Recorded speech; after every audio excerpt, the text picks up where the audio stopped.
Hello students. जैसा कि आप सब लोग डिमांड कर रहे थे कि ma'am education in contemporary India का हमें हिंदी में सिलेबस दीजिए, तो ये है आपके सामने हिंदी में सिलेबस। तो अब देखिए, पहले हमारी आप देखेंगे तो हमारी 3 यूनिट्स हैं इसके अंदर। ठीक है, यूनिट 1 उपनिवेशवाद और आधुनिक शिक्षा। ठीक है, जिसके अंदर हमारे 2 लेसन हैं।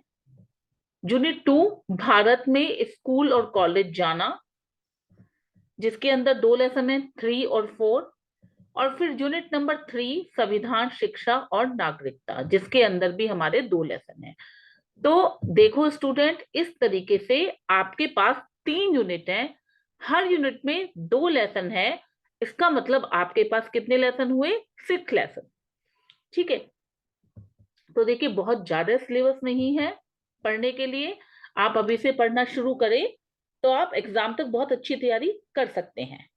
ठीक है, अब देखिए जो पहला लेसन है वो है हमारा, जो यूनिट 1 है हमारी, वो है उपनिवेशवाद और आधुनिक शिक्षा।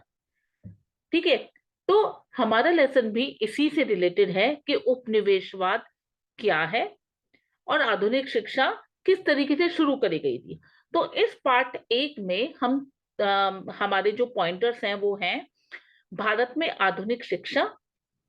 ठीक है, शिक्षा की पारंपरिक प्रणालियों पर उपनिवेशवाद का प्रभाव, कि उपनिवेशवाद का शिक्षा की जो ट्रेडिशनल प्रणाली थी उन पर क्या प्रभाव पड़ा, किस तरीके से आधुनिक स्कूल प्रणाली का उदय हुआ, जो मॉडर्न स्कूल सिस्टम आजकल चल रहा है किस तरीके से उसका उदय हुआ, विश्वविद्यालयों का किस तरीके से ओरिजिन हुआ, ये जो औपनिवेशिक शिक्षा है इसका क्या लक्ष्य है, क्या उद्देश्य है, और वैकल्पिक दृष्टि थी जो गांधी जी की नई तालीम और टैगोर की मेरा विद्यालय ने जो दिया था उसके संदर्भ में क्या वैकल्पिक दृष्टि थी, क्या जो अल्टरनेटिव विजन थे, वैकल्पिक दृष्टि थी, वो गांधी जी ने अपनी नई तालीम के माध्यम से और टैगोर जी ने मेरे विद्यालय के माध्यम से दी थी।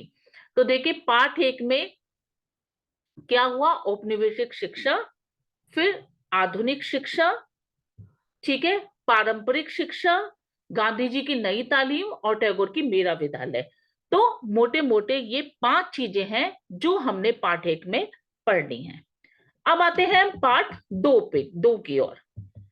अब देखिए पार्ट 2 में हम पढ़ेंगे महिला और आधुनिक शिक्षा के बारे में, उन लोगों के बारे में जिन्होंने महिला शिक्षा के बारे में बात किया, जिन्होंने इस पर फोकस किया था, जिन्होंने इस पर ध्यान दिया था।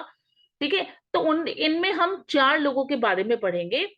रुकैया सुल्ताना, पंडिता रमाबाई, ज्योतिबा फुले और सावित्री बाई फुले। इनके इन चारों के शैक्षिक प्रयास के बारे में पढ़ेंगे। तो ये 4 चीजें हैं जो हमें पार्ट 2 में पढ़नी है। अब आते हैं हम यूनिट 2 पर। यूनिट 2 है हमारी भारत में स्कूल और कॉलेज जाना। ठीक है, तो पार्ट 3 में हम क्या पढ़ेंगे? पार्ट 3 है हमारा, ठीक है, शिक्षा और मानव विकास। तो इसके अंदर हम पढ़ेंगे शिक्षा और विकास के बारे में। ठीक है, हम पढ़ेंगे ह्यूमन डेवलपमेंट क्या है, मानव विकास क्या है।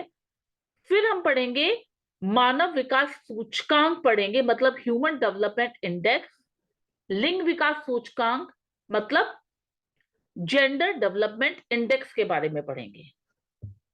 ठीक है, ये 2 चीजें हो गई। फिर हम पढ़ेंगे वो कारक जो शिक्षा के अलग अलग स्तरों तक पहुंच को, मतलब एक्सेस को प्रभावित करते हैं। ठीक है, फिर हम पढ़ेंगे इसमें शिक्षा के अधिकार की आवश्यकता। तो ये देखिए 4 चीज हो गई, gender development index, human development index, वो कारक जो शिक्षा को प्रभावित करते हैं विभिन्न स्तरों तक पहुंच को, और राइट टू एजुकेशन, शिक्षा के अधिकार की आवश्यकता। अब आते हैं पार्ट 4 की ओर, जो कि बताता है कि शिक्षा के विकास में चुनौतियां और मुद्दे, वो क्या चैलेंजेस हैं, वो क्या इश्यूज हैं जो एजुकेशन के डेवलपमेंट में आते हैं।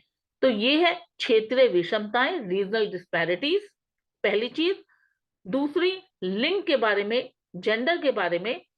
तीसरी, धर्म के बारे में, रिलीजन के बारे में। चौथा, क्लास के बारे में, वर्ग के बारे में, पांचवा जाति या कास्ट के बारे में, और इन्हें हम पढ़ेंगे डेटा या ग्राफ से रिलेट करके। ठीक है, तो ये 5 इंपॉर्टेंट चीजें हैं जो हम इस लेसन में पार्ट 4 में पढ़ेंगे। अब आगे हमारी सबसे आखिरी यूनिट, यूनिट 3। यूनिट 3 है हमारी संविधान, शिक्षा और नागरिकता। ठीक है, तो संविधान, शिक्षा और नागरिकता।